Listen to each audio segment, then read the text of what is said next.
Hello and welcome to the Sullen Art Podcast, brought to you by Frequency House from the Dylan Thomas Birthplace at 5 Cwmdonkin Drive, Uplands, Swansea. I'm Iqbal Malik, and with me as usual is my co-host Simon Jones. And for this episode, we're joined by two of the members from the Swansea band Minds, vocalist and guitarist Chris Horgan, and drummer, synth player, vocalist and artist Ryan Akins. Welcome to the podcast, guys. I see you've settled in nicely with your Timothy Taylor beers. Yes. It's a pale ale, though, isn't it? It's a pale ale. It is. It's very nice. For the record. Yeah, bit of promo there. So a lot of people in Swansea know you and your band, but for the listeners who aren't familiar with you, how would you describe your band and your music? Heavy. Erratic. But you're not conventional in that sort of pantomime sort of image that when somebody says heavy music, like heavy metal, you're not just No, I a wouldn't call pantomime it heavy metal band. at all. No.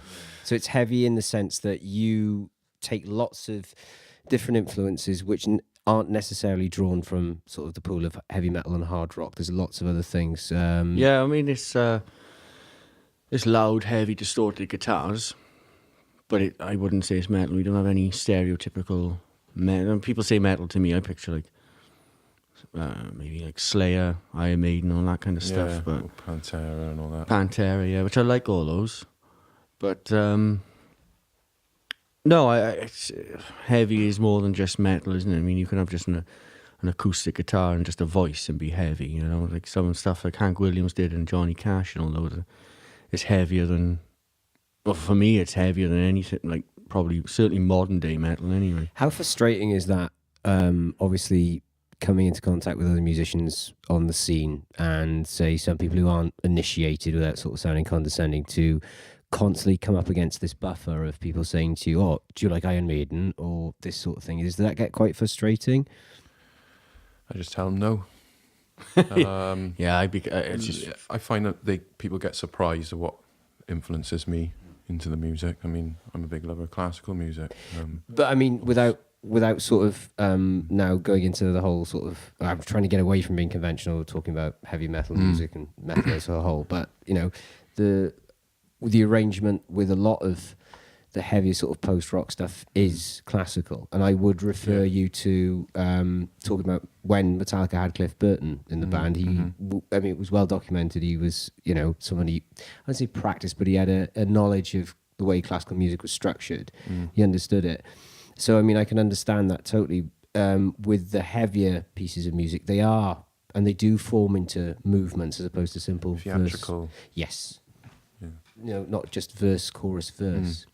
But Ryan, I mean, you are bringing a completely different angle to this because you are the artist, essentially, for the band, aren't you, as well? You produce all the artwork. Yes, yeah. Right. Yeah. Is there much sort of cohesion between, I mean, do the two inform each other? I mean, do you have instances where you'll jam and then you'll go back to, you know, your studio and you go... Oh, yeah, definitely, yeah.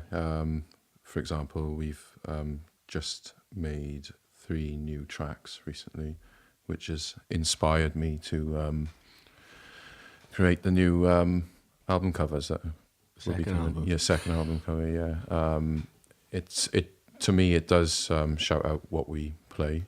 Does it go the other way around as well? So you'll have a picture which will influence a piece of music and a piece of music that will influence. Yeah, a picture? I guess so. Yeah, definitely. But you know, if you look at this style of art I'm creating for this music, you can definitely get a feel of, you know, what we're about. It's We should sort of also mention, for full disclosure, that both Ryan and Chris are on the board of directors for Frequency House. I think it is important to mention that. I know it's important. I think it's important because obviously Ryan's going to be back and forth, hopefully, fingers crossed. And obviously Chris will be here. Can't get rid of him, which is wonderful. But you guys have got total creative control, which is one of the things that I really respected and respect about what you do with Minds. I get the feeling you're completely unwilling to compromise for the sake of... No, a compromise between the 4 of us. Yes, that's what I'm... Like, I might bring a riff or something, and thankfully myself or other guitarist, Ali, will bring a riff, or Ryan will bring like a synth part in, and we listen to it and cool, we nearly use it all. But now and then, we've never compromised on riffs, really. Maybe timings and amounts, but never.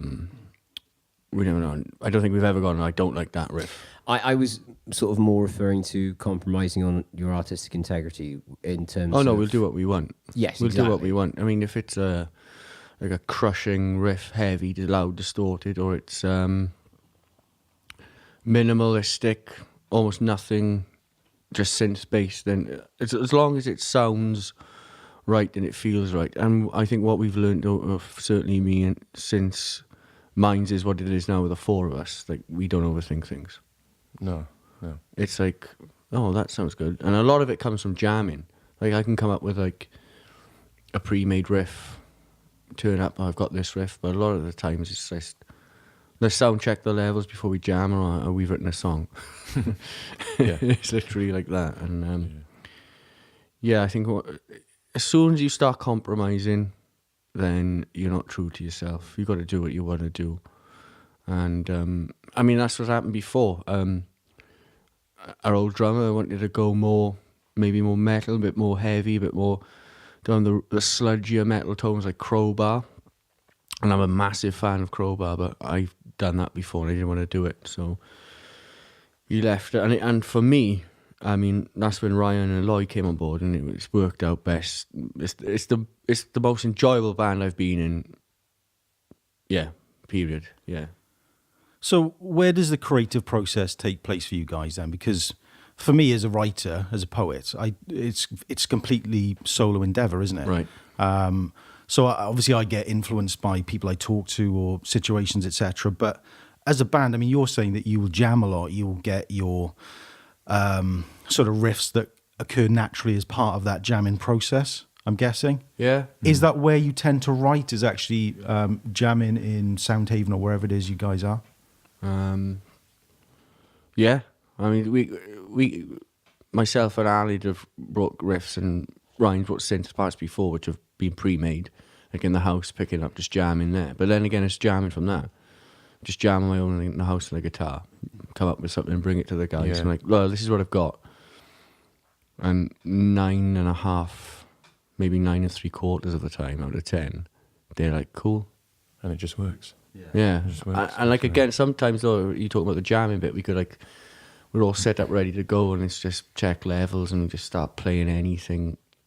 And you'll come in with the drums, we start like 10, 20 minutes later, mainly me and Ryan just look at each other and go, oh, we've got, because the other two are quite quiet, man, the Salamanca brothers, they're like Salamanca brothers. Yeah, Alid and Lloyd are,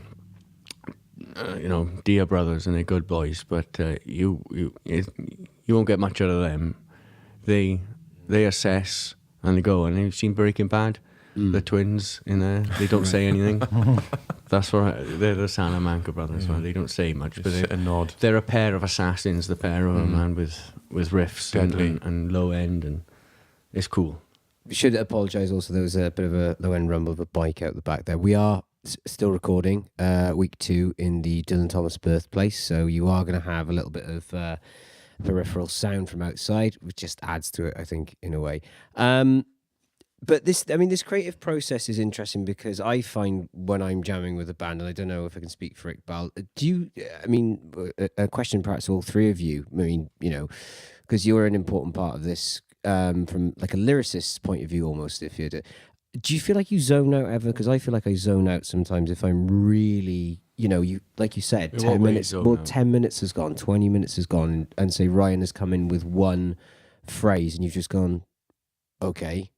And then you look up at the clock and, it's nearly packing down time, as it were. I mean, my sort of personal creativity tends to be more sporadic. It's not for long periods of time. I'll just get certain short bursts of creativity.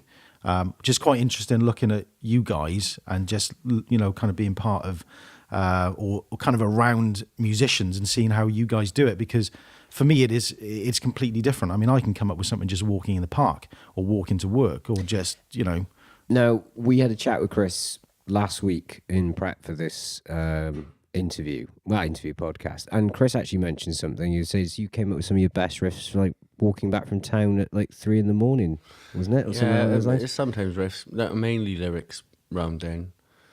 But I've walked back. I enjoy a nice late night, early morning walk back if I'm out in town or out in the Uplands, drinking in the old haunts of Dylan Thomas, and I'm too tight to pay for a taxi, so I'll walk home. And sometimes I'll entertain myself by humming something, and I think, oh, that's a pretty good melody or whatever. I'll try it on the guitar. A lot of the times, like the way I write lyrics, I find it easier. I might have the odd line kicking around, but I find it easier to, if we've got riffs, 9 times out of 10 we have a full song, and then I like, right, okay, this is where the vocals go, and we'll jam and Ryan. I think naturally, don't you, kind of when it feels right for you? Yeah. With my process, it could happen any time. It could happen when I'm asleep. I wake up and go, there we are. Yeah, I've had that, actually, weirdly. Just sort of wake up in the middle of the night and just something is kind of kicking around in the brain. So you get that as well? Kind of just like sudden sort of burst of something? Yeah, sometimes. Sort of I got a notepad on the side of the bed, I just write it down, whatever it is. Wake up next day and go, what the hell is that? Don't even remember it. Don't even remember it. Snare, kick, snare. Yeah, drone, aggressive, vocals, / happy. Yeah. That makes a good poem. Just out of interest, do you think lyrically and sort of the writing that you come up with as part of your music, as part of your band, do you think for heavier music that lyrically it's underappreciated as an art form? You think it is? It's probably the most underappreciated part of heavy music. And I think if you took music out of it and read lyrics, not knowing that they were from a song, thinking they were a piece of prose, you'd be shocked. There's some great lyric writers out there. And then, I'm a big fan of lyrics and the way certain things are constructed, but it's certainly, you could get the obvious, like, the death metal and the gore, death grind, you know what it is, like violent and just brutal, but then you get writers like really, if you take the music out of it and read the lyrics, you're like, well, like I think of Mike Williams from I Hate God, Corrections House. It's just, I implore anyone to sit down and read his lyrics. And then you got people again, like a band like Pig Destroyer, like J.R. Hayes, full on aggressive music. But you read his lyrics and they're really kind of haunting stories, really kind of thought out. And then for me, probably certainly the most underrated is probably Dax Riggs when he was with Acid Bath. His lyrics, on that just well, it's a quite an interesting genre of music for me, to be honest, because it's not something I've ever experienced before. And it's interesting you were talking about Corrections House, right? Because you showed me a couple of YouTube videos about them. I think the one you showed me was Grin with a Purpose, wasn't it? And another one which I had a later look at, Last City Zero. Yeah. I think some of the it's essentially spoken word poetry put to some level of soundscape, whether it's that's exactly what it is. Yeah, and I was quite shocked that the quality of the lyrics in that and the poetry, and it had such a drive. It was amazing.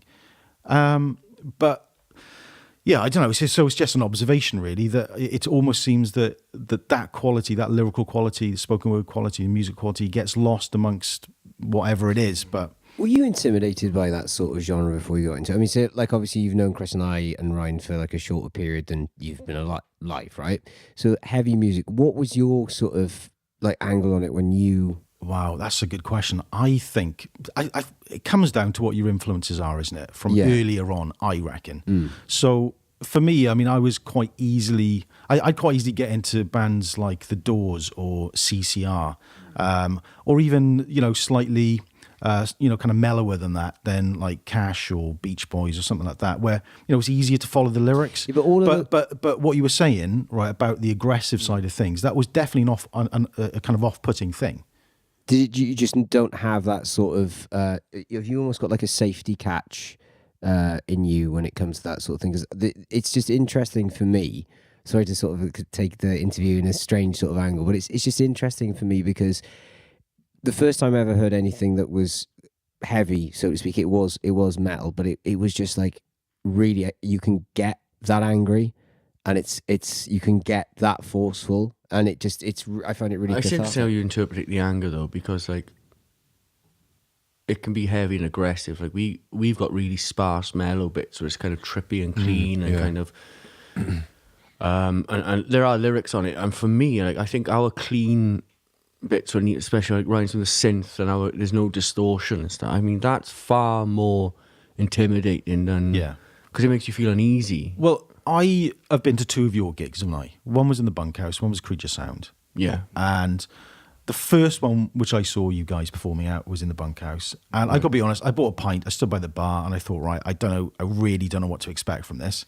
Probably because of my own preconceptions of it, and because I don't go to those kind of bands and sort of watch that stuff. But it just completely threw me, because I immediately really liked your stuff, because it was kind of waving between some of the more visceral, aggressive stuff as the kind of music went along, but then this sort of mesmerizing, kind of hypnotic element to it as well. And I was definitely converted after that, 100%.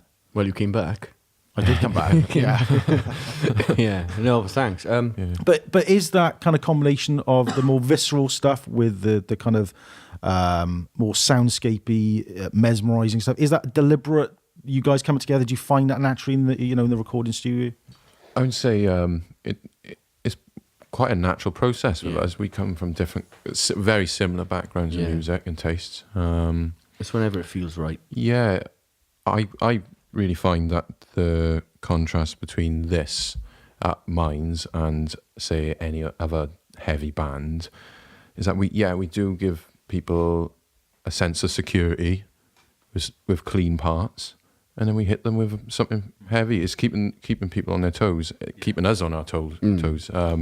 Creativity is. So how do you know important with you're this, keeping them on their toes? Are you watching the audience when you're? Because I tend to do that with poetry. I know like, what Ryan's getting at, but personally, like, I don't care.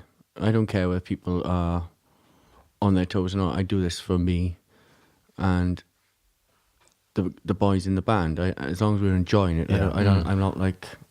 Well, you made a really interesting comment to me one day, and talking about feedback from a gig or performance, and I was really interested to see what your interaction or how you process that interaction with, at your gig, and I think you made the comment that you'd rather people just completely polarize on what they say afterwards. Like either they hate it or love it. Like in between is just pointless. I agree with that. And we said this on a previous discussion. There is nothing worse, I think, for an artist, whether it be a painter, and I'll direct that at you actually. You give your response. As somebody who paints or is an illustrator or is a poet or is a musician or in a band. If somebody goes, I love it, it's like, oh, fantastic. I hate it. It's like, oh, good. And then if somebody just goes, that's all right. It's kind of okay. Is that the worst? Yeah, I would say so, yeah. I mean, to have no reaction invoked from something that you've created is just... Yeah, it's, It's like you're not pushing any buttons with that person at all, isn't it? Yeah, and you want to try to do that. Just leave me alone, like, whatever. Because your artwork's it's different. And that's not going, oh, it's different, it's a safe... It is challenging to look at. It's not... Yeah. I don't come away from it going, good Lord, I'm writing to Mary Whitehouse, in her grave. But no, what I mean is you look at it and go, I would not have approached art in that way. Yeah. And it melts your head a little bit, which I really like. So I like your I quite artwork. enjoy that. Yeah, it's nice that you said that. It's because if I've done art, I have. If I was to attempt to do something like that, I would not have the bravery to do something that I wouldn't even come into my mind to do some of the things that you've done. There's like what we were saying earlier about when creativity just bursts out of you and you in those moments. Well, most of those images, that's where it comes from. Is those moments I could be at work, and on my break and suddenly go, oh, I remember that face I cut out of that old book, and I'm gonna, it's kind of hard to explain, but well, that's why I think your art works well with a band, because it's challenging at the same time. It kind of like you might hear the band and not picture that, and all of a sudden when we're giving them an answer, presenting that, it's like, oh, like I've shown like what we're doing for the album, the cover, and I've shown it to Iqbal, and it took you by a bit by the left field, but I've shown it to other people, and like we've got close friends, like a few of the boys in SG Blacks and whatnot, and they're like love his art, and then you've got other people like I've shown it to, and they just like they don't know how to perceive it. They haven't gone, I hate it, or I dislike it, or I love it. They've just gone, like, oh, I don't know what to do here. What I get from your artwork is it's kind of like, it's this, forgive me for saying this, like got this Terry Gillingham sort of quality that you'd see through Python, which I love and adore, where you take the image and you sort of, what's the word, you deconstruct, I hate to use the word deconstruct, but you deconstruct it, manipulate, put it in a completely different context. Mutate's an interesting choice of words. Absolutely. No, but I like it. Because you got the scalpel, you're essentially a surgeon with I call it a disfigure, and that's what I do. But there's like a ransom note quality to it as well, which I love. It's really jarring. It's like, I don't know how to take this. And I when we first met, and we were in, where were we? Was it Brewstone? Oh, Christ, I can't remember. It might well have been, actually. No, it was at the Cranes. But the first time I actually saw your artwork, because you designed it. Yeah, that's right. It was, like I said, you looked at it and go, I'm really intimidated by it, but I can't stop looking at it. You know, Anyway, sorry. But you were saying, sorry, man. But you said disfigure. Yeah, well, that's mainly with the collage stuff. I like to go and buy little old books from the tip shop.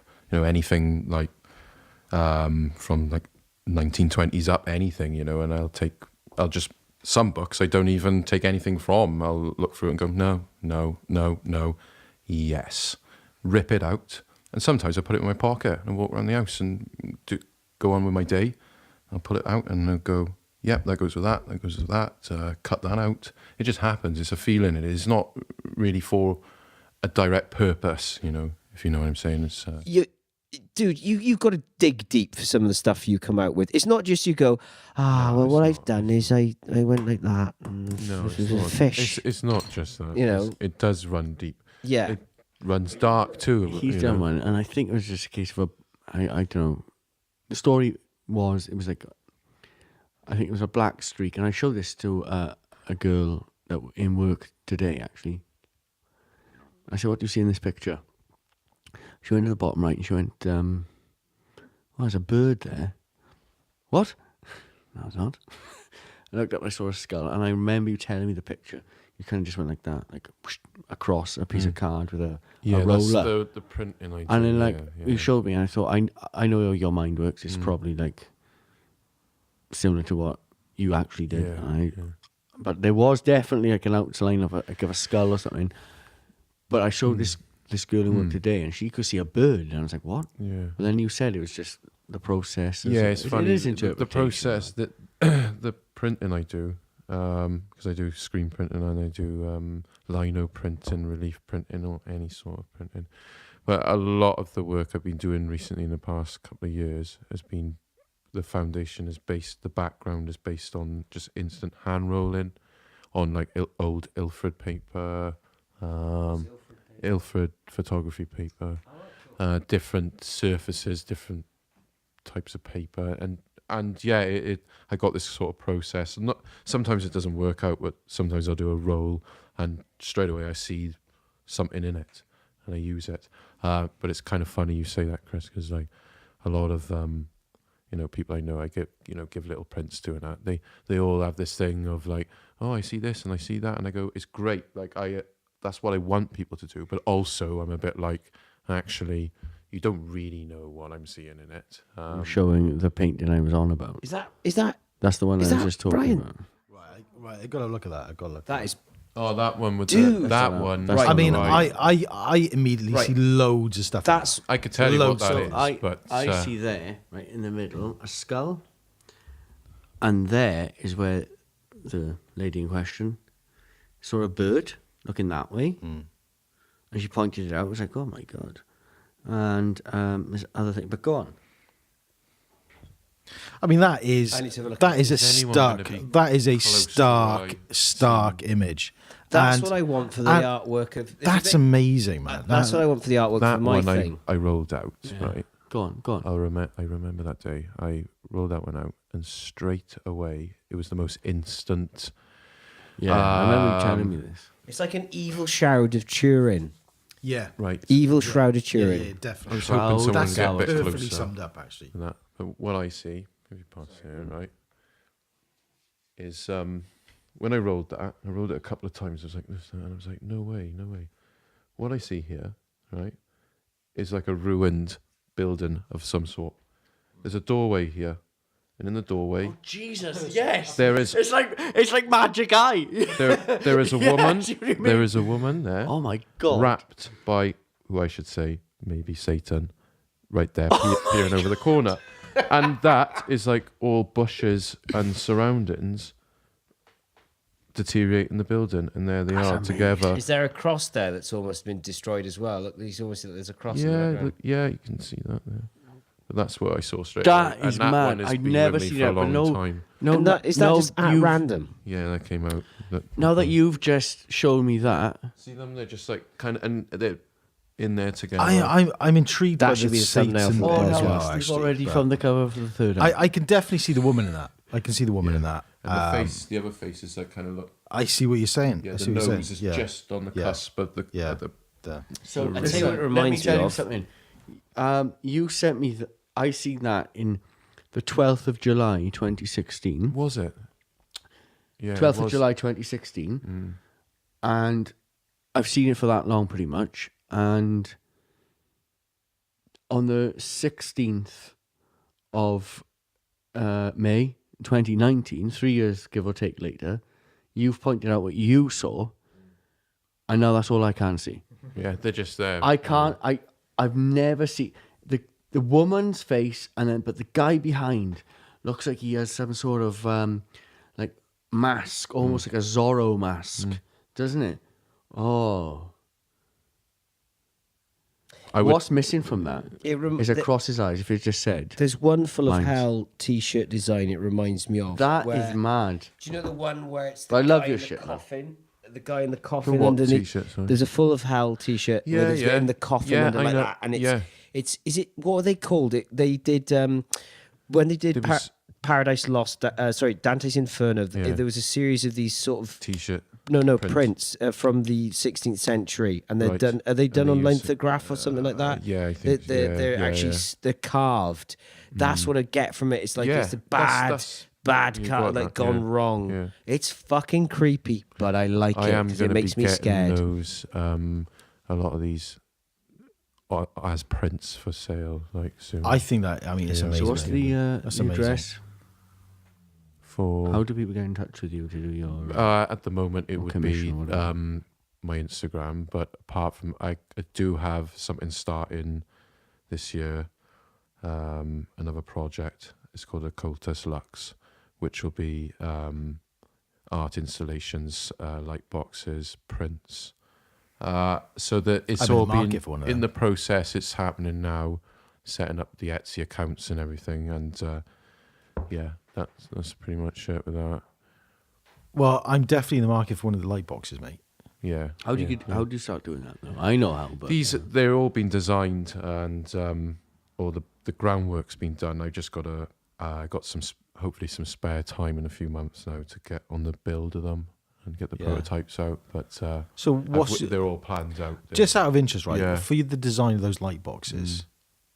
I mean, can you tell me anything about that? Because I mean, No, not right now because right. No, fair enough. no, I want to. I will tell you, but I can't tell everyone else. Oh, in I see. society Right. because Got yes, you. I got trade you. secret Because at the moment. the only reason I'm asking that is Yeah. because sometimes when I'm recording spoken word videos, Yeah. I need some kind of light box setup. Oh yeah, totally. So that's where I'm coming from on it. Well, how long have you guys been together? It was just over a year. just now, over a wouldn't- year. yeah. As mine's currently with myself, Ali, our guitar player, Lloyd, our bass player, and Ryan on drums and synths and vocals. Just over a year. Mine was going before that as a 3-piece. long story. I can't really be bothered to get into it in terms of like how we were a 3-piece, but it was really cool. And then our drummer, like I said, wanted to do another thing, and we left it. And the show of our very last gig was a 3-piece. We came off stage. We'd already knew that he was going, and I went outside. And I've known Lloyd and Ryan since we were kids, and I've especially known Lloyd for even longer than I've known Ryan. And I just went up to him and I said, "Look, this is the crack. What do you fancy it?" And yeah. And it's the best, honestly. I mean, I've been in bands for years, and like my original band, Circle of Stones, I mean, I loved that, and it was a big impact on us when we split up. But this is, I go as far as the most enjoyable musical thing I've ever done. Now, in this last year, it's been, for me, I'm not speaking for him or the others, but for me, it was great. Is it just the one band you've been in before then, Chris? No. It's you've been in a few, have you? Yeah, I've been in loads. I started off in a band called Circle of Stones, where I was the bass player and one of the vocalists. Really heavily influenced by bands like Neurosis and Isis and Old Man Gloom, which all still play a part. But I've had, since then, I've did another thing, which is called Ruin of Thrones, and it was kind of like, actually with Simon, who was now the drummer in Lost Tuesday Society, and 2 other friends, and that was very much kind of like a High on Fire, Black Cobra thing. I know you're not familiar with these bands, but people might be. And that never felt right. I only carried on when it felt right. How about you, Ryan? What sort of bands have you been in before? Have you been in a few? I've been in a couple. The band I was in before Mines was a band called Psalm Slayers that me and Lloyd, who was the bassist of Mines, we created with a guy called Danny King, who Chris knows very well. In a band with Danny, wouldn't you? Yeah. And that was more kind of electronic, kind of heavy doom. space doom. Electro it was doom. Space-tanic. Space-tanic. It was what it was, and it was great. And unfortunately, Danny went for a little trip to New Zealand, so we lost our drummer. But then, just at the right time, Chris moved in. Apart from that, I mean, me and Lloyd, we've been making music for over 10 years together. I like to do a lot of electronic stuff on my own in the house. I'm always up on the synths and mucking around with old 1980s Casio keyboards and wrecking them and frying them. But I mean, equipment, because we were very fortunate, Iqbal and I, to do a sort of side project. Well, how would you describe DFP? Oh, flipping heck. Well, DFP, Distress Frequency Projects, we sort of all came together, didn't we, to do some experimental stuff. Well, just on that rehearsal, the amount of equipment that you guys brought in, it was interesting. It was very different. I mean, because Chris, you said to me, from a guitarist point of view, is it the Harley Benson Telecaster you've got? Yeah. You just got that, and that was it. You didn't do any tweaking to it. You literally got it out of the box and played it as is, and still continue to this day. Yeah. No, I've been playing Terry. I fancied a Telecaster, and the sound I was getting out of them when I jammed on them was what I wanted. And I found this Harley Benton one, and I thought, take a punt. And I bought it, and I came in, and the only thing I did was change the strings. And the gauge of the strings is what I wanted to use. And then I didn't mess around with it, just straight off the thing. And that's what I think gives the unique sound, because I haven't had it set up. It's just straight off. You're playing that guitar in a way that is for Mines. That's the way you play. You've had no, what's the word, affectation or alteration to the instrument. So you just play it as is. And that's quite honest, really, isn't it? You just give him what you got, and you make do with it. Well, I wouldn't say make do with it. No, make do is the wrong word. But I know you're getting that, but I get it, and I'll do it the way I want. And I just think there's so much overthinking and just technical. I mean, you do what you want to do, and you've got to do it to the level which you want to do. But for me, it was always like, I do it to this point, and I'm happy with it, and I'm like, well, do I really need to do more? And it's like, with the setup I use now, I was just using a distortion and a delay. I know we got bands that are similar to us who use reams and reams and reams of pedals, and I thought, do I incorporate more? And I only recently I've incorporated a loop station because it felt right, and I know that we're doing stuff now. Because after a year and a half, although in my opinion, we'd always found it. I mean, the last 3, like the new EP or album, whatever you want to call it, written, it was just, I think that's the real, when minds kind of like don't even have to second guess anything. And okay, I've incorporated that, but it was a case of, no, I know what I'm doing. I don't want to if I add something else, it won't be mine. And that's when... I think you're right there, because a lot of bands, and I have a tendency of doing this, it's like, oh, I'll get that. You get what's known as gear acquisition syndrome, where you just, I'll have this, I'll have that, I'll have this, I'll have that. And then for you, obviously, you'd end up being like Neil Peart. You'll just have this huge, 180-degree Gibraltar rack with every cymbal size and every tom size going. And then that can obviously, that's good if you can play them. But if you've just got them there and you're tap dancing through a set, or spinning around through a set, you do lose, I think, this very core thing which I was saying to you about with the Harley Benson, where you just like at source, don't muck around with it. Yeah, I mean, I was watching an interview before, and I've always seen like people really like going the top with John Five, the guitarist for Rob Zombie, used to be Marilyn Manson, and it's like. And I've seen like the Premier guitar rig rundown and all that kind of stuff. And you must do this, you must do that, you must do the other. And he's like, no, I go into a shop and I buy it off the shelf, because if I'm on tour and it breaks down, I can go into any music shop that stocks it and buy it straight off the shelf, and my setup is not affected. Now that I was already doing that before I seen like those interviews, but I thought subconsciously that's what I've always done. If it goes, I don't need to overthink it. If I can get my hands in it, then it's there. It's a utilitarian approach to being a musician, really. Yeah, and I think it was subconscious. I never set out to do it. It was always like, whatever. Again, not to quote Neil Fallon from Clutch, but whenever it feels right, it was... that's how it works for me anyway. But then again, I can't speak for anyone else in the band. That's just me. But you hit on a very good point, because obviously with what I do as a job, as a day job, you do get guitarists who come in and you chat to them and you go, oh, wow, I mean, you go, I'd never take it out. I'd never take it out. And it's kind of, I was like, well, why have you got it? Oh, I just play it a bit in the house, and that's it. It's like, yeah, kind of defeats the reason why you've got it. It's too expensive. So that thing you said about being able to get something off, say, go into any, let's just say in America, any guitar center, and be able to pick up, say, a stock US Telecaster off the wall. It's fantastic. That is great. I mean, I'm guilty of it, because there's two guitar. Well, there's one guitar in particular I have, which I won't let leave the house. Yeah. Trying to grow out of that a little bit. Yeah, but you've got like 16 guitars though, right? I have. So it's not a case of like you have 2 and one is just gathering dust.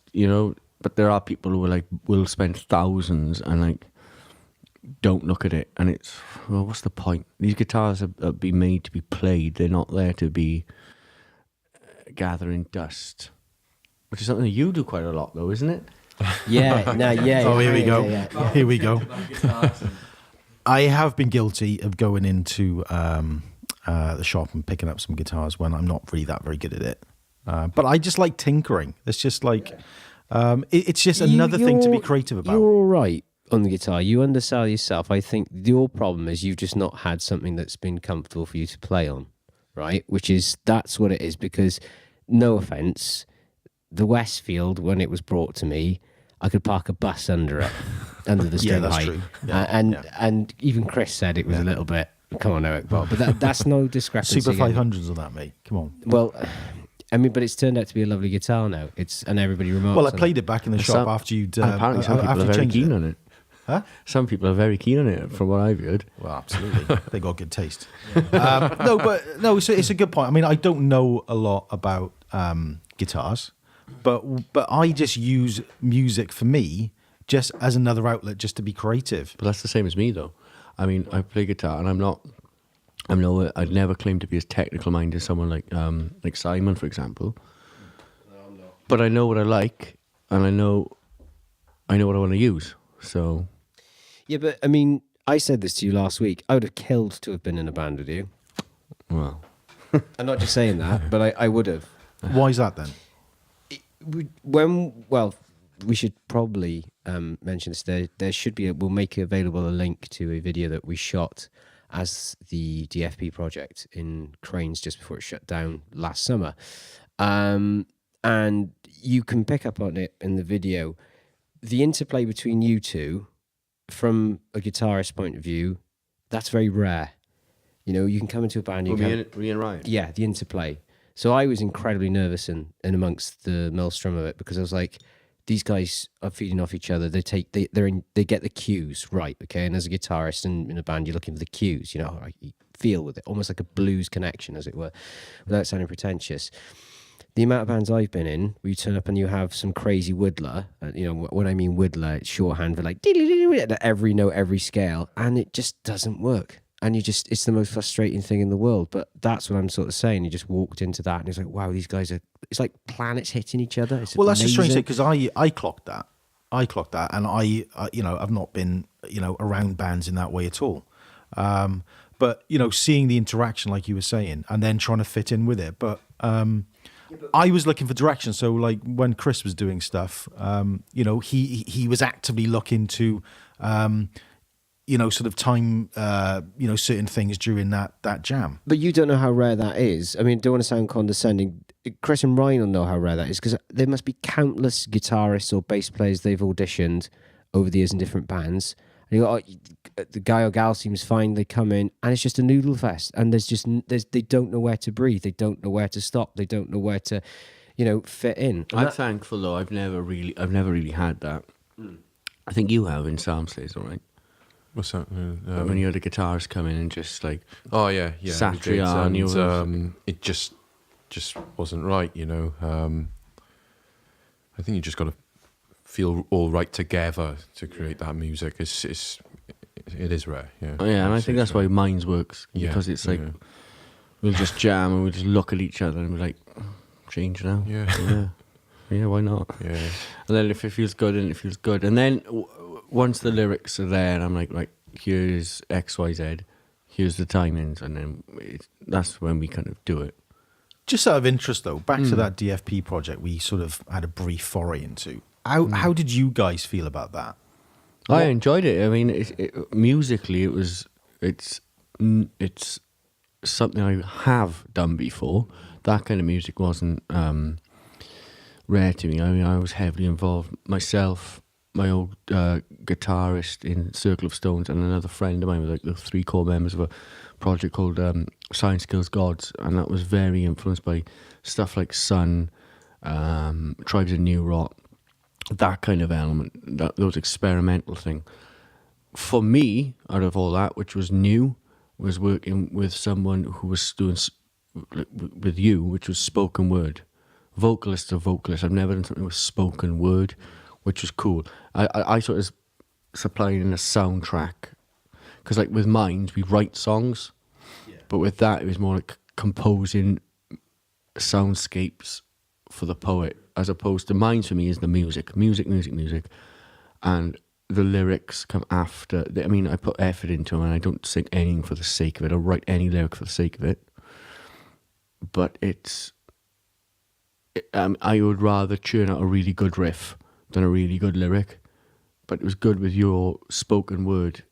I hadn't done that before.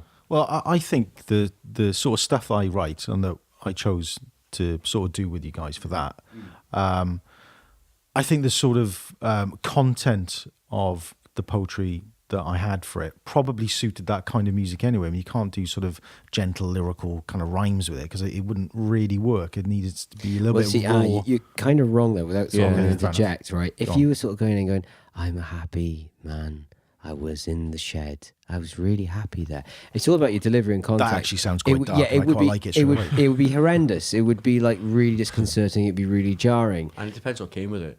So if you had that going, like you saying, it was a lovely Sunday afternoon, I was sitting in the shed, pottering about, and you just got this fucking harsh noise behind it, then it'd be beautiful. that's going to make... Well, that's what I need. Vivian Stanchel of the Bonzo Dog Band, I don't want to sound patronising, but you probably haven't. I haven't heard of it. Okay, No. so I hate to use the word juxtaposition, but that's one of the great things about that is juxtaposition. And we go back to saying about great heavy metal, great heavy lyricists, right? So when the guys are talking about their favourites, my favourite is Jacob Bannon from Converge. Right? Yeah, great. So you listen, Great. when you listen to how Jacob delivers the vocals, the track in question that did it for me was Last Light. He sounds like a Rottweiler at the last refrain where he starts, this one goes out for the heart still beating, and then it just go, and I sat there listening to going, how is he going, it sounds like he's about to die, because it was just so visceral. But you actually not deconstruct, if you sit there with a lyric sheet, the lyrics are beautiful. It is really high level poetry, and I'm not just saying that as So what's the content of those kind of lyrics then? It's almost, You won't know. Is it quite varied? It is, but you won't varied. know. It's how you interpret them, man. He might have written those lyrics with something in mind, and you've read them and interpreted, and it's absolutely polar opposite. So It are you just saying depends they what tend to be quite abstract, or Sometimes, not always. No? Not always. No, it's sometimes the lyrics could be very, not to use a pun, but black and white. Very kind of, this is what it is, but it might not have that meaning. It depends how you interpret it, and that's what's good about heavy. And when you've got lyrics like that, and we'll use that, okay, because Simon brought up, we'll use that as an example, and the heart still beating, the way it builds up, and the drum roll, dun, dun, dun, and it builds up, and he's shouting that. He's screaming it, and it needs that. If he's singing like, heart still beating, it's like, shut up. There's no need. That is a soulless existence in music when they're there and they're singing about heartbreak and, oh dear, she left me, what will I do? And it's delivered in a pop. You get angry, and you get upset, but even when certain bands do sing, as in properly sing, as you know, the stereotype of singing, certain bands and certain singers do it, and you deliver it, and you think, but it's uneasy. I mean, I think with that, like Greg Puciato, from a singer from a band called Dillinger Escape Plan, he sings, and like he almost does like Justin Timberlake style vocals, but it works. But then you get other bands who try it, and it's just like, oh, you've done that to try and sell records, you know, and it just doesn't work. isn't that with Dillinger? Is it Black Gum? What's the track? Black Bubble Black Gum. Bubble Gum. Yeah, that's a good example of that sort of just in. It's really hooky. Yeah. But then he doesn't do that. I do. I vent. Sometimes when we got the clean, ambient parts, and I'm singing, I vent stuff, even just like singing. But I've never seen someone just vent hatred for mankind quite like him when he's doing vocals.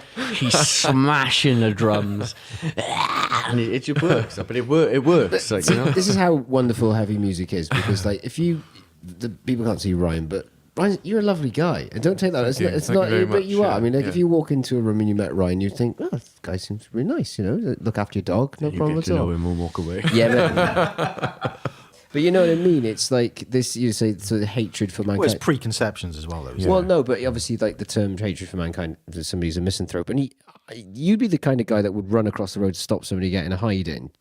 Yeah, That's what you should get. So I think that heavy music's very cathartic, and it sort of draws out that, and then you're like, okay, I'm back ground zero again now. I'm back to normal. I also like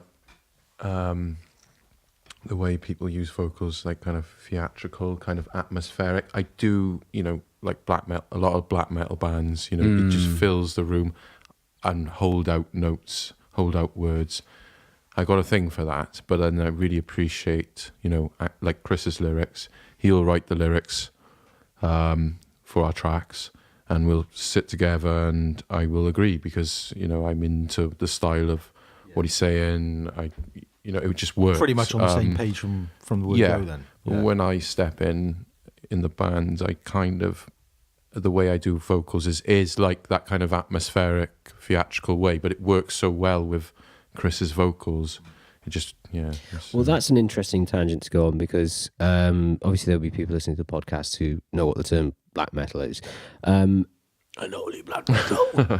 Did you see the film which was right. now what? Because I saw it. Now I haven't seen it yet. Lords of Chaos, you've seen it? I haven't Yes. seen it yet. I'm big into I've had that a review. second wave, and like Dark Throne is like deep for me, and Mayhem is cool and all those. But Yeah. I've read the book Lords of Chaos. I've read it 3 or 4 times, and it's great. And actually, I think I'd recommend you reading it, Iqbal, the Lords of Chaos, just to understand like where the scene comes from, and it's the whole history of black metal as a genre. Honestly, I don't think you'd like stylistically black metal, knowing you the way I do. But if you read that book, you'd be like, Well, I'm all up for a good story. yeah. Well, this is And true. the This isn't a background story. stuff, yeah. This isn't true. Yeah. But I saw that and the Hollywood thing, and I'm like, no. Because I fall into that category of like I respect it as a genre, but stylistically I can't quite click with it. Apart from I asked you tonight that would you consider Bathory black metal? Oh yeah, I consider the Bathory like people go Venom, and I could see it with the satanic lyrics. But Venom to me, I've always just classed as a thrash band. Yeah, they are a thrash band. But Bathory for me are the band for black metal, which everyone says Venom are, if you know what I mean. Oh right, they're the proto black for me, metal. for me, yeah. Because Bathory also went on to spawn Viking metal, which is it Amon-Aroth? I never pronounce that right, but Amon-Amarth. Amon-Amarth. I'm sorry, I do apologise. It's been a long day. But yeah, I mean, because I sort of fell more on the side of death metal, because obviously, like we're talking about the technical side of it, because obviously bands like Death but we both agree, Obituary, both. I don't think there's anything super technical about Obituary, and that's why I love it. I think there is. I think you're underselling them. There is. Yeah, polyrhythms wise, there is. Yeah, It's, totally. But I mean, it's Obituary of the death metal, which are all about the riff and here's a bit of technicality, as opposed to whittle, whittle, whittle, whittle, whittle, whittle. You know, it's just. I mean, yeah, you can be technical and not be whittle, whittle, whittle, whittle, whittle. I mean, That's what I'm saying. Yeah, but And Obituary the best at it. yeah. And obviously, I should also shout out the Pestilence as well, because their album Spheres is absolutely astounding even to this day. But it's interesting because I feel like now they're coming after, I don't want to say but it does feel like Hollywood in the mainstream is coming after our little corner of the musical world, and it's a bit annoying. It's always had this commercial sort of edge to it. I mean, like, for example, I don't want to sort of sound conspiratorial here, but when a certain band, for example, someone like Guns N' Roses, like when Guns N' Roses were becoming big, it's like, sign me Warrant, or sign me, or Poison actually, Forerunners, GNR, but sign me as many bands which sound as similar to that. And the same thing happened with Nirvana, and we discussed it before. So, hey, I hear, who's this Melvins band? I want 4 of them, and in every colour you can find. You know what I mean? That sort of thing. But it does feel of late that it feels like they are slowly, they who live in the woods, coming closer and closer to this wonderful, like 30 to 40 years, probably even longer than that, 50 years worth of very heavy music. And I don't know, it just... Well, I think like heavy music in that way, heavy music and jazz are probably the most challenging forms of music. Well, jazz is... There's classical music, which is extremely challenging to listen to. And there's jazz, classical, which is easy to listen to, same as both the genres I've mentioned. But I think in the long term, I think probably heavy music, not just heavy music, but like rock music and technical music is the most challenging. You can't just sit down and just think, oh, quiet Sunday. I'm gonna we're laughing because we got a song called that. It's a quiet Sunday, and I'm gonna whack on, a piece of classical music, easy, or some laid back jazz. But you very rarely gonna, a quiet Sunday, I'm gonna sit down after I've cut the lawn and whack on some crushing death metal. People do it, but it's very unlikely, isn't it? I last night I sat down and had my dinner and I just put on The Body, just loud as fuck on my own, and I felt really relaxed after a day at work. If you know The Body, then you know what I'm on about. The Body are from Providence, Rhode Island, and they are a 2-piece and are crushing, and Landscape, atmospheric. the vocals are possibly one of the most harrowing vocals I've ever heard. So you won't like them. They're taking sort of the big business. Is it is it sort of in the big business style of a bass and drum? Jesus, no. Or It's a guitarist and a drummer. right? And they do synth And bits. a lot of synth work. It's Just check them out. Yeah, check check 'em them man. out. And that's a good thing. Yeah. Like, me and Ryan are fans of the body, but we can't really explain it to you. You gotta Just listen to it. Is it like Ween? You can't really explain Ween. You've actually just got to go and listen to it. Yeah, you can explain Ween.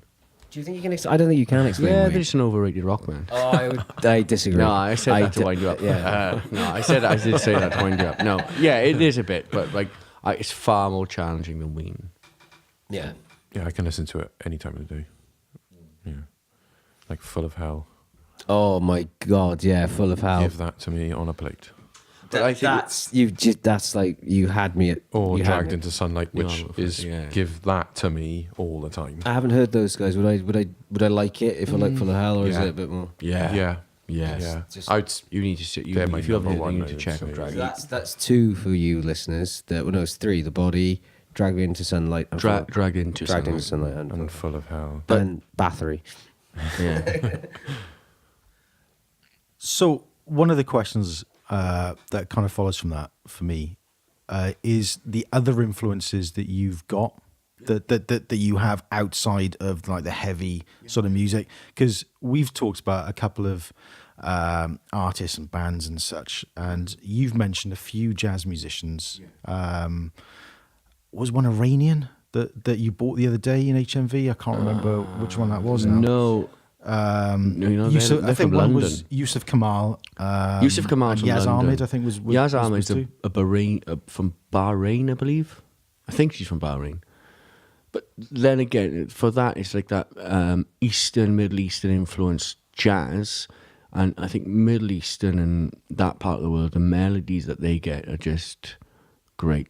So you take that and you listen to it, and but the rhythm of certain riffs I'll bring and just shove distortion on it, and we got a mind song. You know what I mean? I mean, I should also mention for the podcast, sometimes, well, 95% of the time, Chris gives me a ride home. I'm very grateful for which, but that's not happening tonight. But my point is, that wasn't a subtle dig. But every time I've got in the car with Chris, I end up being about 15, 16 quid lighter, because he's got something on, and it happens every time I go in the car. I listen to it, and he goes, "Oh, you should check this out." And I'm like, "Yeah, I've just ordered it now on Amazon." And it's with the past 4 rides home. But you're saying about the Iranian, sort of the Middle Eastern influence. I've been caning the Emma Ruth Rundle album in work for the past 3 days. So that was the solid. last one that you heard in a car. Yeah, and it's absolutely there is a bit of that sort of Middle Eastern in some of the. in melody, yeah, totally. It gives me shivers. It's just it's one of the best records I've ever heard. And I'm not just. I can't describe I think it. you really like it. Yeah.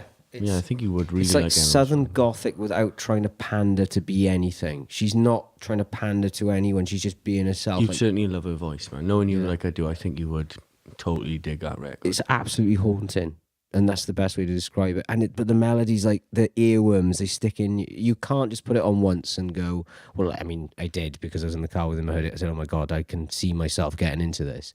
But like, it was a record I wanted to put back on again and again and again in one sitting. I just wanted to go back to it and get more and more out of it, which isn't going to show my age here, but when I was a kid growing up, I didn't have much money, and so you bought a record, you were stuck with it, and you better like it, right? So, I mean, there's some god-awful choices, but hell, if you give me the first 4 Megadeth albums, I can pretty much tell you everything inside out and backwards, because I consumed it and listened to it and got the most out of it. And I had that same sort of feeling again with the Emma Ruth Rundle stuff. I was like, oh my, I want to go back. But go back to your point in terms of like the jazz or whatever influence. Yeah, for me, when I contribute something, it's I could have influence, like you say, that Middle Eastern thing, that jazz element. I mean, you take some of mine's heavy riffs and take the distortion off, and they're almost like an outlaw country, maybe kind of like a blues, the simple blues yeah, riffs, you know. Americana. And yeah, totally, yeah, Americana. And Ryan did it there, and they influence it. But and it goes back to the point of people like, oh Jesus, I just hear heavy sounds. They don't deconstruct it, you know. You don't hear melody or anything. They just hear distortion first, and then turn it Well, around. I think that's one of the reasons why I liked your gig, because it wasn't just all about the music. It was listening to the composition, how things would come together. Obviously, you guys were very tight, but just the construction of it together. I mean, I could get that as someone who writes or who kind of puts things together, put pieces together on a page. I could sort of see the process that you sort of did for it. So that was just another aspect of me enjoying your kind of music in that way. Yeah, and from that, I would say I get people who I've known for years and I trust their opinion. And I've got dear friends who will go, it was good, but this could have been better, this could have been better, you know? Like they break it down analysis-wise about the football or match of the day. It's like that. And I respect that. And some people go, yeah, it was great, man. Yeah, well, where you were outside smoking for most of it. But then you, who have total outside, no connection to it, brand new to it, really. Yeah, I mean, I was listening to I that was completely interested in that fresh, thing. really. But I see, he said that sort of match of the day. I was just thinking of John Motts, and you know, sort of. I just that jumped in my head. Oh, Chris has picked up the guitar. He's approaching the amp. He's going to get feedback. Oh, it's an amazing amount. Oh, what amount of feedback? Just you know. Well, I mean, we're looking for Sam. We will be Sam. I'm a big fan, like the early mid-90s use of samples, and we've come across some bizarre ones. But like one from Match of the Day, John Motson would be wicked. If I could find something with John Distort Motson, it to the point where it's unrecognisable. yeah, that would be cool. It's a goal. But Maybe going not. back, no, maybe not that. You're in a partridge game. I know, I'm my inner partridge. Apologies, podcast listeners. I do have a massive inner partridge.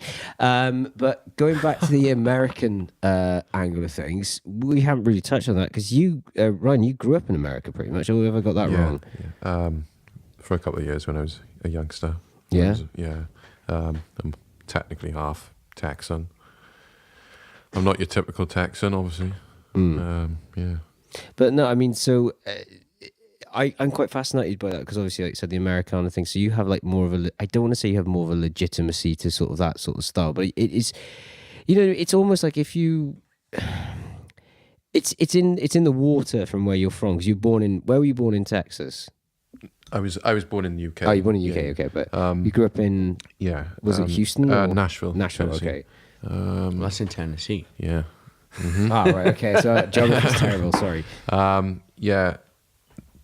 There was a lot of country played in my house as a kid. You know, the usual, all the way to like Kenny Rogers. Heard that a lot. He's a good man.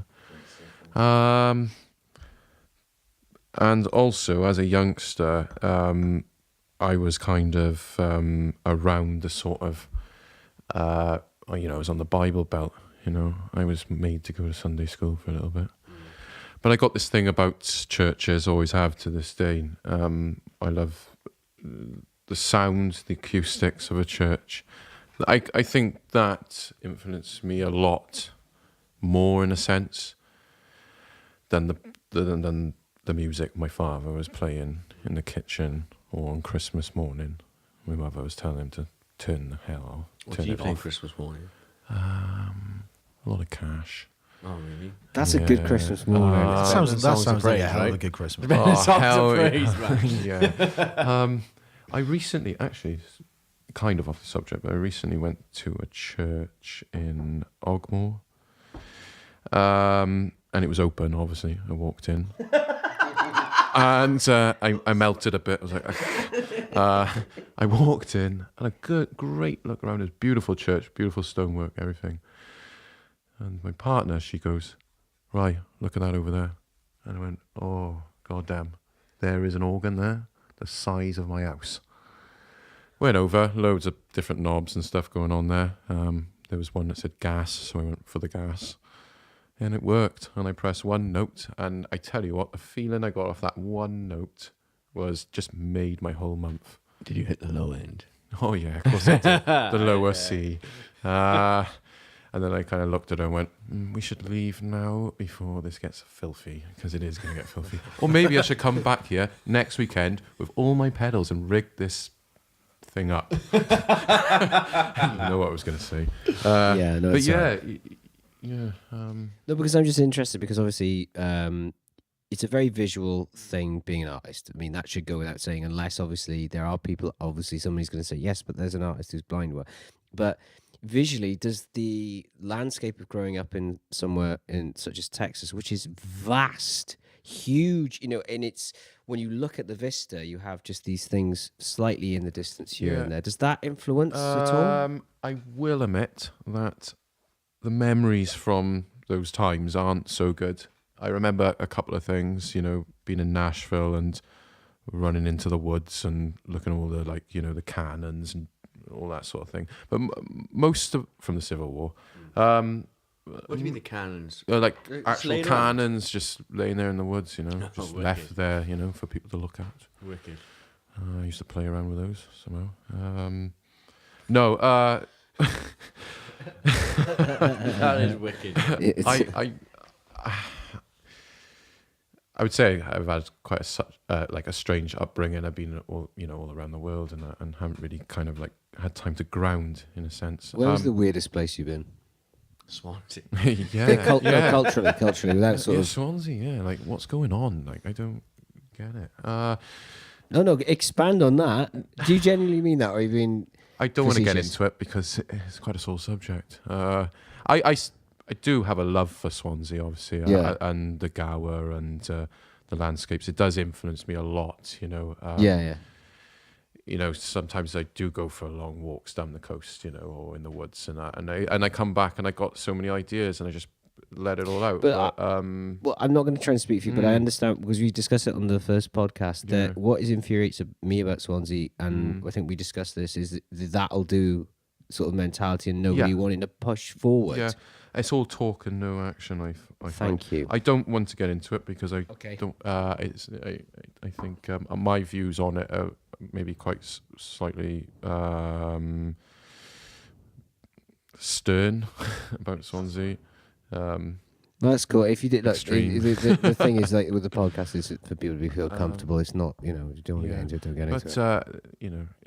It's getting there. Swansea's getting there. I mean, every time I've gone away, 4 or 5 years ago, I spent 2 years in Australia and 2 years in New Zealand, and touched base with a lot of artists out there and did a lot of work out there, especially in Melbourne.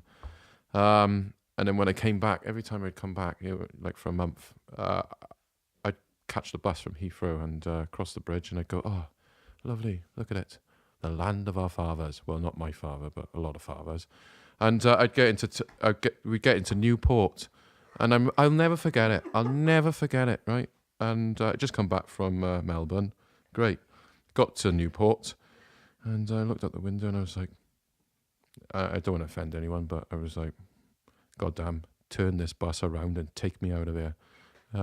But then when you get back and see your friends and family, it's great. It's great. But for someone, when I'm trying to push my art and everything, I think Swansea's got a lot to catch up on. But there's something about Wales. In a sense.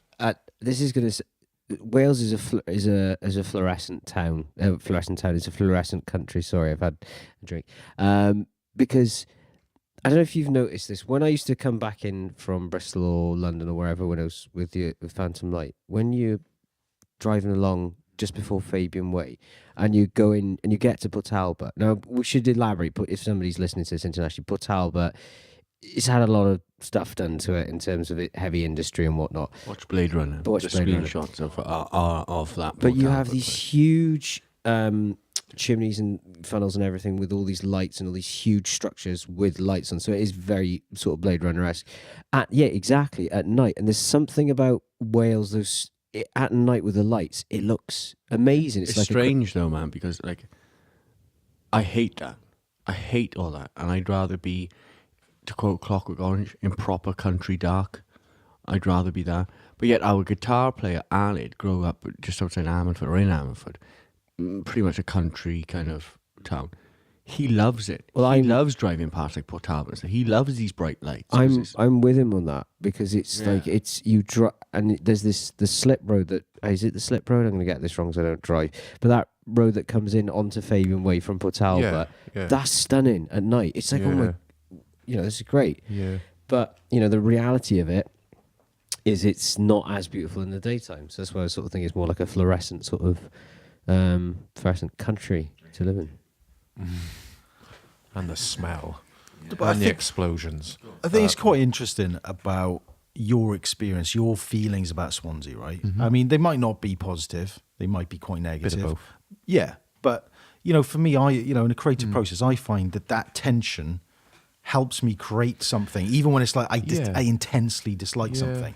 I mean, do you find that translates into the music or into your art? Yeah, slightly. Yeah. Sometimes it's not even to do with the surroundings. I could be bloody anywhere. But I see what you're saying. Like, there is a bit of tension, I guess. But yeah, I mean, I think that's where I get my a lot of my creativity from. Just being uncomfortable, feeling that something's I love not feeling quite uncomfortable right. sometimes. Yeah. And then I try to translate that to kind of challenge, people who are kind of listening or sort of reading the music. Yeah. But another thing I wanted to ask about the Swansea scene, I suppose musically, because it's quite a varied scene, isn't it? There's a lot of stuff going on. There's a lot of different kinds of bands playing. Do you think there's like a tribalism in Swansea? Do you think that there are pockets of kind of types of bands or types of people that? In what way have you, as an outsider, in terms of the music, interpreted that? And how are you trying to pitch that question? How am I trying to pitch the question? As an observer. I suppose whether there are essentially pockets of similar bands, right? Similar bands who, or even geographically speaking, because you've kind of come from the sort of Gowerton end, haven't you? Right, And I just wonder whether there is a tribalism in respect of that as well. Good question. Interesting question, man. I think it's a bit of a yes and a no, really. Yeah. I know that I think it's come full circle. I think that we started off, if you want to mention, like, if you talk about myself and Mines and Gowerton, there's a lot of bands that have come out of Gowerton, and have formed original bands and then moved on, and I've met, as you do growing up, you meet new people, don't you? And different folks from different strokes and all that, and then you end up with people who in new bands with people that you didn't grow up with, and it works out. But I think as it stands, if I'm right, it's come full circle, because I know that, with the exception of Alid, who is a very unique character, so he deserves to be in this. 3/4 of Mines went to Gowerton School and know each other because of that. 100% of Estuary Blacks are from Gowerton School. Now, take them as an example. Like Johnny and Tom were in Circle Stones with me. Al and Dan had Bomb the Sun.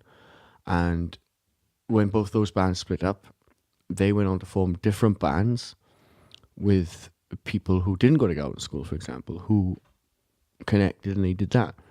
But now it's come full circle and they're all back in the same band. And I think you get that from a lot of places. And I can't comment from other schools because I don't know who came from where, apart from a couple of people. But I would argue, not want to interject, having lived in the largest city, that you have pockets of bands. Also, there's a folk scene and then there's a metal. So somewhere like Bristol, there's a folk scene, there's a metal scene, there's a post-hardcore scene, X, Y, Z. Swansea just has a music scene, and that's it. yeah, And no, you're right. Everyone kind of piling over each other. I mean, okay, so for example, going back to the thing, I would kill to be in Mines. I would. That's I would. Is this your public pitch for it? Well, no, it's not my public pitch. I'm just sort of saying I'd kill to be in a band like that or do something. Can I join as well? Man, that Yeah, guy's but- a machine. No, but you know what I mean. Robocop. Yeah, but what I'm saying is that when I moved back from Bristol, and I loved being in the Phantom Light, don't get me wrong, but when I used to explain to people, say, "Oh, Simon, you play heavy stuff," and it's like, "Yeah, I was in the Phantom Light." It's like, "Well, that was an indie shoegaze band." It's like, it's all I had on offer. That's all that. It's all that came my way, and I was really lucky because it was a hell of a band. I got to work with Matty, and that's no disrespect to any other drummers present, right? But Matty, that guy's a beast. Matty James, That big guy's a shout out beast. to Mr. Cities. But that goes on to another question, right? You must be in a hell of a lot of demand being a drummer, because there's like hen's teeth around Swansea. I'm not really a drummer. I've played the drums throughout my life, but I guess when I play in Mines, I create the beat and everything and that. But I find that my main tools are my synthesizer and my voice. The drums are just there.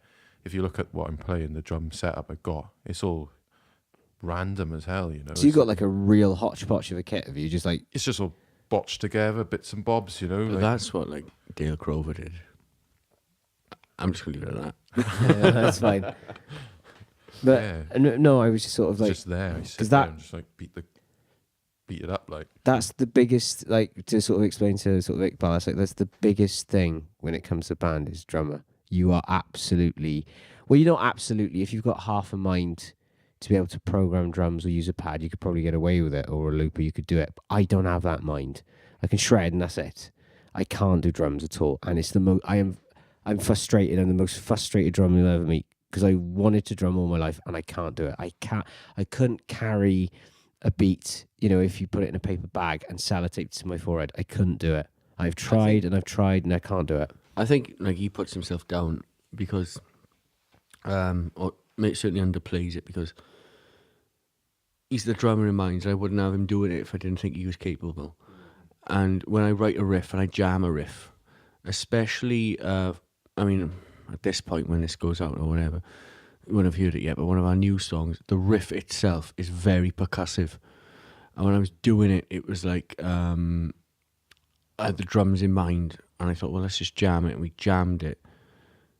And the beat I thought you did, which, I mean, I know people don't know, but at this juncture, but I'm telling right, which is all the best. I mean, and that just, I enjoy writing riffs, thinking, what are the drums going to do? Because I love drums, and I love playing the drums. I certainly wouldn't call myself a drummer. I could jam. If we got a kit now we wanted to jam, I'll jam on the drums, so I wouldn't call myself a drummer.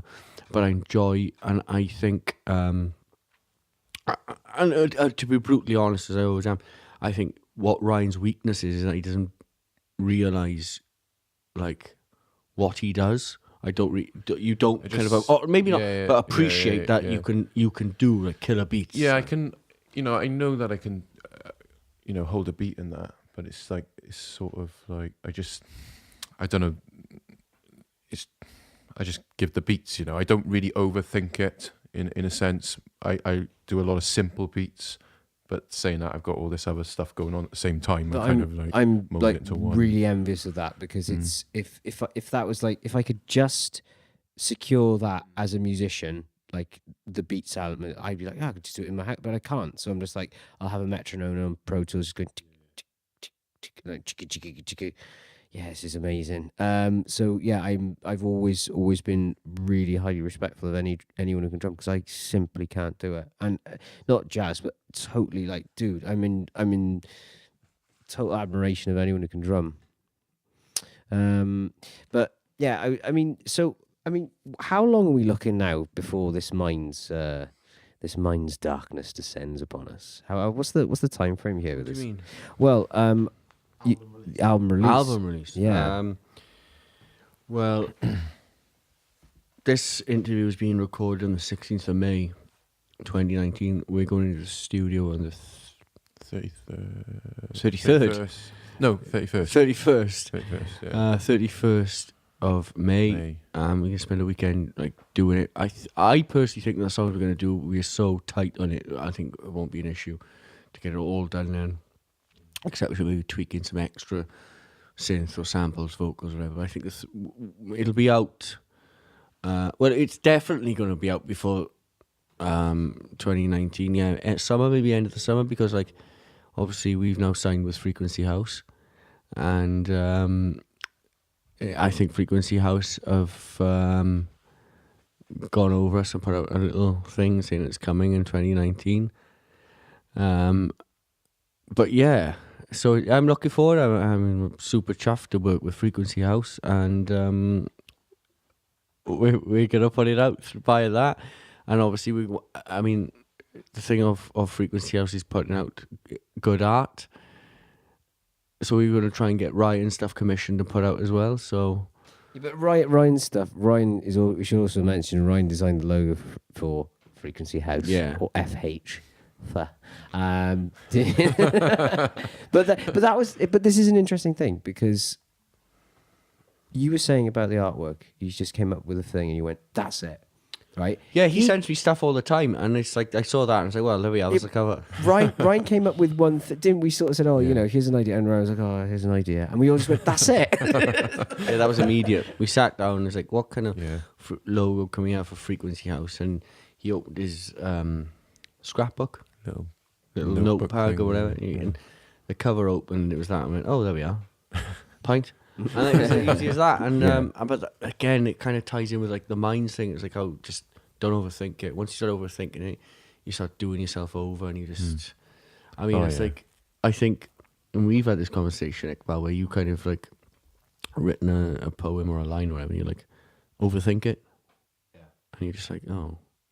I mean, have you guys got many dates coming up at all? I mean, have you got like a quite a busy schedule with live gigs at all? Well, we did, and then we thought, no, let's put the kibosh on that for a second, and then record. We need to, because we got a year's worth of stuff, so we're going to record it, get it done, put it out, and then the odd gig will come up. But like, we have a certain amount of songs for this new one, maybe 5 or 6, and people think 5 or 6 songs, that's not much.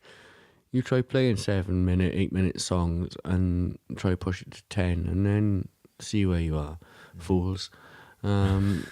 So we're gonna do that. It's a 5-track album. It's still longer than Rain in Blood.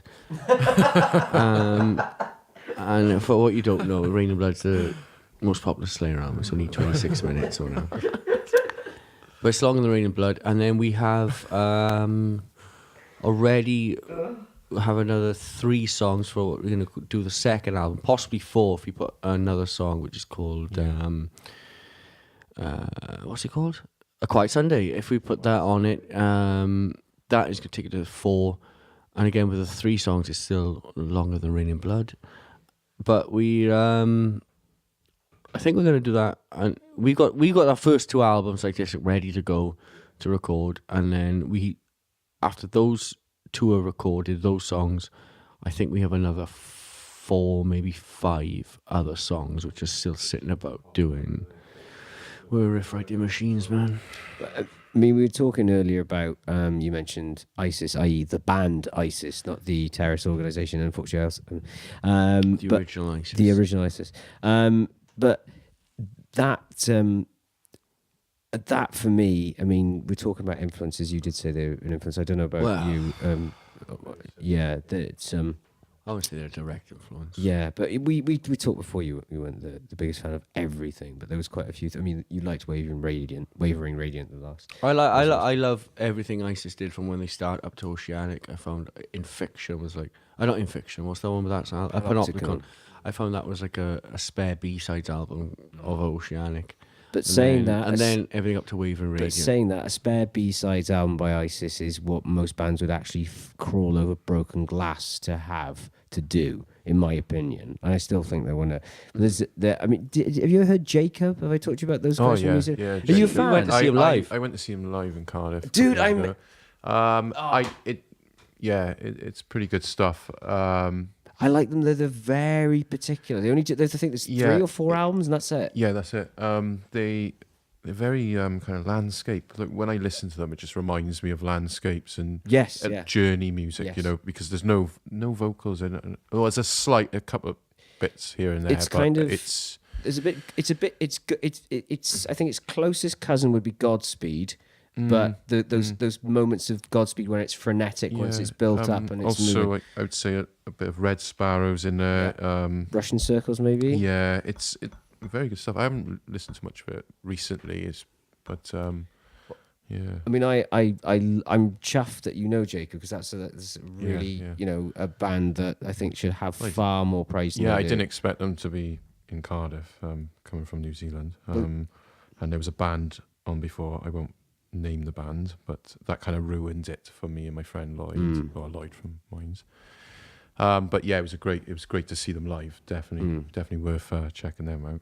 Well, there's a couple of bands like that. I mean, obviously there's This Will and This Will Destroy You, who I absolutely love. There's a lot of really amazing sort of like post rock sort of stuff at the moment.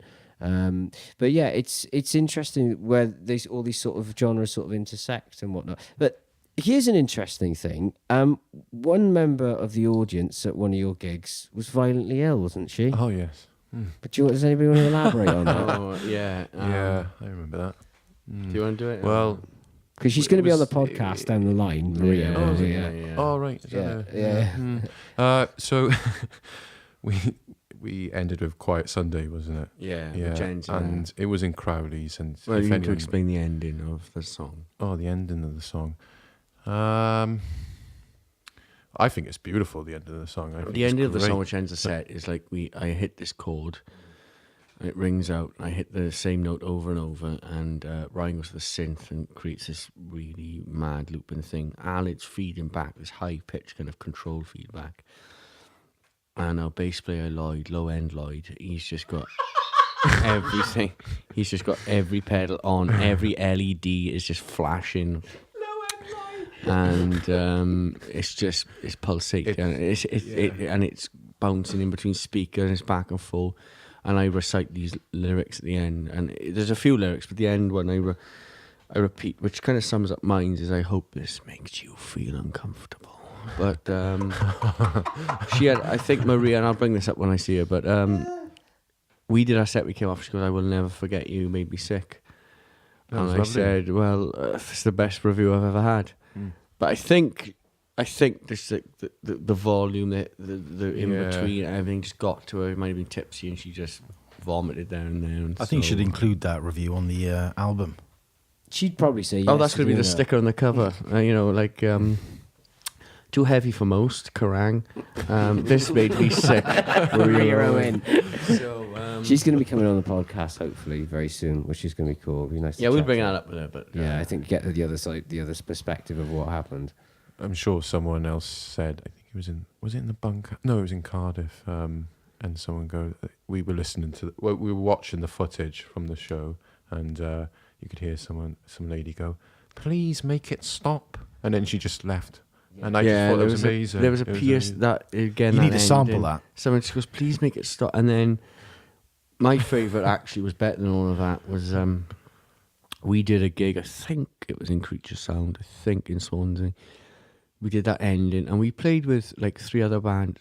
And no disrespect to them, because they all play their instruments, but they were very generic. You had a very heavy band, a very grungy teen band, and I think I'm doing a justice there by using the word grunge. But fair play, they stuck around, and we did that ending, and we just went nuts on it, and it just stopped as it always does, and all we heard was a young girl's voice going, "That was bonkers." And again, I think that's the best review. You I've want had. that though. You But we bullied her into us making an opinion. You know, she made that opinion that was bonkers, but she stuck around. She was smiling. She clapped. She seemed to like it. But I just think like a lot of people in Swansea, like if we want to go back and get a bit Swansea centric for a minute, is a bit accepted. It's a bit how can I say this politely? Arse-licky. It's a bit, oh yeah, I was there because they were playing and everyone else was there. pandering, I think, is the term you're looking for. Maybe. No, it certainly was arse-licky. Arse-licky. And because pandering puts a kind of a soft, kind of polite element to it. But I just find it, going back to the Swansea thing, there are bands that challenge, and there are bands that are musically far above the vast majority of the bands. And I say that, I probably say it's 3 or 4 bands, and I include us in that. And it might sound arrogant and maybe big-headed, but that's what I believe. And some people haven't even been exposed to like true heavy music. I don't mean heavy in terms of metal or anything, but I mean the sheer weight of coming out of an amp. Like, you know. Heavy music just took me somewhere else. I mean, it just does, and we have to keep clarifying in the podcast to people. Heavy doesn't mean Iron Maiden, Metallica, and Megadeth and Slayer. It's the gamut. It's of some. I mean, some of the sessions that you listen to from John Coltrane. Yeah, right. Yeah, I'm a big fan of that. It's or Miles Davis. It's challenging and it's visceral at times. All right, it's jazz and it's not everyone's cup of tea, but you have to concentrate on it. You have to be present. You can't just put it on and go la la la la la la, oh pretty things, la, oh everything's safe. You're listening to The Wave. You know what I mean? It's like, and I that's think no if we- disrespect to The Wave, but it's like, oh come on. I Damn disrespect the wave. Wave. It's the worst Yeah. thing I've ever heard. It makes me feel sick Yeah, inside. it does. But from that, Drive if you time. want to put it in a live, there's the aha bit coming at you again. If you put it in, if you want to put it into a live context, if I'm going to watch something live, I'm gonna go buy beer. Then you've almost immediately lost me. But if you're like, I'm really interested. I'm interested. But I'm not sure how that will apply to the poetry world, because I've heard some poets and I'm like, nah. But then I've heard others which I'm like, oh, I will listen to what you have to say. And I think you're one of them, because when I've heard your stuff, going back to almost like the lyrical content, it's like, oh, okay, I'm interested to hear that. It's not kind of generic. Well, I think it just depends. I don't suppose it matters which scene you're in, which arts community you're in, is it? But Right. there are people that stand out because they're talking to you, aren't they? They're saying something in such a way that is immediately triggering something, and they're doing it with a certain quality. I think. And I think that's, what everybody looks out for, really. So I'm going to ask you something. If you did a recital, and you did a poetry and a poem, and someone went, "Oh, that's great! I loved it," and analysed it cool, and someone went, "I didn't like what you said. The content made me feel uncomfortable. Or I didn't like the way that person X has perceived it." Would you rather that than someone going, "Oh yeah, he was alright"? Yeah, I'd prefer either polarized kind of positions, really. Yeah. Simply because you are provoking someone into thinking about it, aren't you? I mean, if they just don't have any opinion, it's just a neutral kind of look or kind of feedback. It's just. Well, I'm gonna throw a spanner in the works here. Don't want to jump in on it. So the first time I heard Sleaford Mods, right, I wasn't taken with it at all. I thought, what is this? And the more I thought about it, the more I tried to listen to it, I actually started to fall in love with it. I think if you don't like something initially, it's got to be so either bad from a technical point of view or from a delivery point of view. But even then, something that awful or so badly recorded does end up having its own merits within itself. You know what I mean? I know that's probably It only not. falls under the comedy act, then, doesn't it? What about something like Mouldy Peaches? I mean, like the majority of Mouldy Peaches stuff is No, recorded. I didn't do nothing for me. Well, see, I quite like I can't comment on it because it does nothing for me. But Sleaford Mods was the same. I thought, let's give it a go, and I tried, and I know people love it, and I thought, a bit like you, okay, let's listen to it and give it a go, and I'm like, no. Something caught fire with them, and it was okay. I get it, and I think it goes back probably to one of the reasons why I like Minds is because it's honest. There's an honesty in what you guys are actually doing. You know that you're not coming on stage and going like, "Well, yeah, we bad man," and then like it's just you're all working in a call center, and that's wrong. I shouldn't say it like that. But what I'm saying is, yes, you should. But what I'm saying is like you're not pretending, and that's one thing that I sort of kind of have a bit of a tiny gripe with, Ryan will comment after me on this, but from my perspective of Minds, it's we do what we do because we want to do it. We get asked to do gigs, we put gigs on, we only ask bands. If we're curating a gig, we will only ask bands which we want to be there. We won't just ask, because you might post it, or I'd rather have 10 people through the door playing with bands I enjoy than 100 people through the door and people I don't like. But for me, it is what it is. We don't overthink it. The majority of us live, we get asked. People come to us and ask, we want you to play. We don't go hunting for people or fishing for people. They come to us and ask us. We have put on our own gigs and asked certain bands that we want to play. But we get asked, we turn up, we do what we do, and then Just get on with our life. we just get on with it. There's no pretending. it's coming from a place of truth, which is really refreshing. because unfortunately, I mean, okay, so the example for me is like people used to say to me, "Oh, why don't you like Motley Crue?" It's like I grew up in West Cross, right? I had no frame of reference where it was like girls. I can't get with it. So obviously, I started to try and find stuff where I felt a bit more alienated. And Well, that was my beginning in music. was Motley Crue? No, Jesus, no. I hate that band. No, but your kind of breakdown of it was like, I had a lot of friends who were listening to Metallica, Guns N' Roses, and then they thought, oh, let's get a bit heavy. It's slightly heavy. This is Megadeth, or like a poor man's Metallica. And then you've got like, or certainly off the first three Metallica albums. And then you had like people like, it's like, this is heavier. I thought, okay, it's rock music.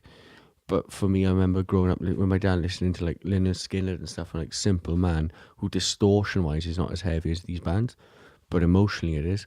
And then a friend of mine who had an older brother said, he thought, well, here we are, listen to this.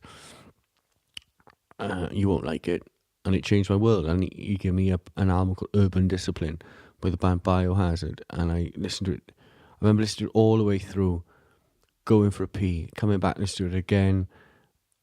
It finished for the second, I pressed play again, and that album is why I'm sitting here tonight having this conversation, which was Urban Discipline by Biohazard. I think if I'll meet you with yours, I think because I was playing guitar at this point, but I had the usual Guns N' Roses, Nirvana, Metallica. Yeah. But the one that absolutely convinced me that I was definitely going to carry on doing it as a guitarist was Alice in Chains' Heaven Beside You, because I went into the old HMV where Boots is now in Swansea, and it was on like picture disc. I had all the money I had and got it. It wasn't where Boots is. Where was it then? It was next door. Next door. And it wasn't. As much as I loved Heaven Beside You, it was the live version of Wood, just the way it was arranged. That's a brilliant song. And Alice in Chains are kind of like, I will always go back to that band. I mean, don't get me wrong, I still love Nirvana. Still to this day, I like. We talked about Rain Your Fog the other day. I was saying how I think it's one of their best. Yeah, albums. it's fucking great. It is. They still are an amazing band. For me, the two Alice in Chains, the Alice in Chains album that cemented it for me was Sap and Jar of Flies, the two mini EPs, because that was just absolutely amazing. Because it was heavy. This goes into this thing I was saying about heavy. It was heavy in terms of lyrical content because you've got some very dark moments on it, but it's not the most. It's not like fire, devil, poetry. I mean, like None of that kind of stuff is heavy to me. To me, it is lyrically. It is like track. No, like not as like the devil and what you're saying. Yeah, it's but like, generic. What people would I conjure find in their that head. like, oh, he's behind you kind of level. Do you know what I mean? He's behind you, boy. Yeah, Kevin Johns dressed up on a Christmas Eve. Well, he's behind you. It's not. You know what I mean? Oh, It's so pantomime villains, but when it's real and it's heavy. But like you look at, for the vast majority of people listening, it's probably like you look at, say, Johnny Cash. I just shot a man just to watch him die. I mean, that's heavier than any kind of like song about a girl leaving you or anything. It's like, I shot a man just to watch him die. And there's no distortion on that. There's no like, anvil falling on your head style drum beat on it. It is what it is, and it's honest, and that's the best. Well, Johnny Cash as well. There was a CD that was released, I think, probably about maybe 10 years ago, called, was it the Murder Ballads or the Murder Album? Because Mart's gone on about it quite a bit to me, and he's got it, and it's all of his, I left her there dying sort of tracks, and it's heavy as hell. It goes back to this what is heavy sort of thing. But you can't really argue with Cash, and obviously, as you said, some of those country guys, the outlaw country guys like Waylon Jennings and Johnny Paycheck. The best one, man, Hank Williams. Hank Williams III is just one of my favourite artists of all time. But his grandfather, Hank Williams, Rambling Man. The song Rambling Man is one of the best. Is the best song ever written. I'll meet you with that, and along with Lynyrd Skynyrd, Simple Man. Townsend Zant, he's my guy when it comes to good. Now that's some Conway Twitty. Oh yeah. Go on, elaborate, man, before we like wrap everything up. Tell me a bit more about Conway Twitty. No, it's just a hell of a guy. What a voice. Is so just piercing, like contemporary, or is he basically is he the same sort of time as Towns, or is he alive today, still producing stuff? No, He's long gone. He's he's around. He's like the old school country stuff. Yeah, But there's another example of, on the grand scheme, how us two and the other guys, yeah. how Minds works. Mm-hmm. But yeah, I mean, if you haven't heard us, check us out. Minds Band 17, I think. Yeah, Isn't it? Instagram. Minds. Oh yeah, Instagram is minds_minds_minds. Facebook is Minds Band 17. Minds Band Wales for Bandcamp, and if you haven't seen us live, come out and check it out. And yeah, and the new album coming out on Frequency House later this year. Check yourself before you wreck yourself. And I implore everyone to check out, because I don't know any other address, but on Instagram it's at Hessian, which is Ryan, yeah. Hessian, which is HESHIN. Yeah, it's an underscore before it, I think. Yeah, at underscore Hessian, Hessian, that's it. HESHIN. Check that out. Check yourself before you wreck yourself with that. We should also mention before we go that you do commission pieces as well, don't you? Yeah. I do commissions. I try to do more the stuff I'm doing at the moment. I have strayed to do other random stuff that I don't normally do. Like, for example, I did a big meter-long picture of a lobster for someone's kitchen. And that took me a while. I had to do that twice, actually. I've seen it. It's amazing. Yeah. It's For dot work. It's a dot work, Yeah, it was right? all dot work and Indian ink. Yeah, I get wound up doing a full stop, let alone... Yeah. Have you got anything on Facebook at all? People can get in contact with you? I don't really do Facebook. Okay. Just Instagram, or just inbox me. We if will you're interested. There will be links when the podcast goes up. They will all be tied into Frequency House. But the last thing, come on, is there nothing to debunk? My conspiracy for the night is Timothy Taylor's Landlord IPA, the classic IPA, ABV 4.1%. A couple of free crates were good. Not tried it. Apparently it's called Championship Beers. I've not tried it before. My first time tonight. I think it could easily become the official Minds endorsed beer. If anyone is listening to us from brewed by Timothy Taylor, if anyone from Knoll Springs Brewery in Keighley want to endorse us with this, check yourself before you wreck yourself. Your Landlord beer is great. Chris, Ryan, thank you so much for taking time Thank out you to very chat much. to us Thank you tonight. for having us, Thanks, great, guys. Iqbal, thank you We'll as be well. back. Nice one. Thanks, See you soon. Dylan Thomas.